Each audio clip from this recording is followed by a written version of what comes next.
ধর্মঘটী চিকিৎসকদের প্রতিনিধিদের সঙ্গে বৈঠকের জন্য নবান্নের সভাকক্ষে মমতা 2 ঘন্টারও বেশি বসেছিলেন, কিন্তু শেষ পর্যন্ত বৈঠক হয়নি।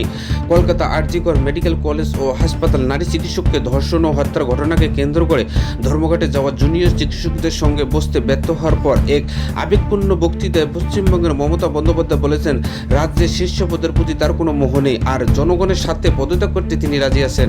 ভারতীয় গণমাধ্যমকে জানিয়েছেন, বৃহস্পতিবার বিকেল 5টায় পশ্চিমবঙ্গ রাজ্য সরকারের সচিবালয়ে নবান্নে বৈঠকটি হওয়ার কথা ছিল।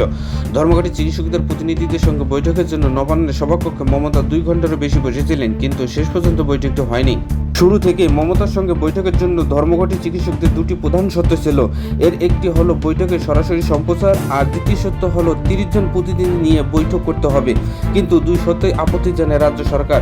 চিকিৎসকদের প্রতিনিধি বৈঠকের জন্য নবান্নের গেট পর্যন্ত এসেছিল, কিন্তু যখন জানলেন সরকার তাদের বৈঠকের সরাসরি সম্প্রচার মেনে নেয়নি, তখন তারা ভেতরে প্রবেশ করতে আর রাজি হয়নি। পশ্চিমবঙ্গের সরকার সুপ্রিম কোর্টের আদেশের কথা উল্লেখ করে সরাসরি সম্প্রচারের অনুমতি দেওয়া যাবে না বলে জানায়। তবে মুখ্যমন্ত্রী মমতার সঙ্গে বৈঠকের জন্য ধর্মঘটী চিকিৎসকদের অন্যান্য শর্ত মেনে নিয়েছিল সরকার। তাদের 15 জন প্রতিনিধিকে বৈঠকের জন্য আসার অনুমতি দিয়েছিল, কিন্তু তারা নিজেদের দাবি মতো আসেন 32 জন। তাদের সবাইকে ভেতরে প্রবেশের অনুমতি দেওয়া হয়েছিল। কর্তৃপক্ষ শুধু সরাসরি সম্প্রচারের অনুমতি দিতে রাজি হয়নি, বলেছে বৈঠকের কার্যধারা রেকর্ড করা হবে আর পরে তা সম্প্রচার করা যেতে পারে। কিন্তু চিকিৎসকদের প্রতিনিধিরা এভাবে বৈঠক করতে রাজি হয়নি।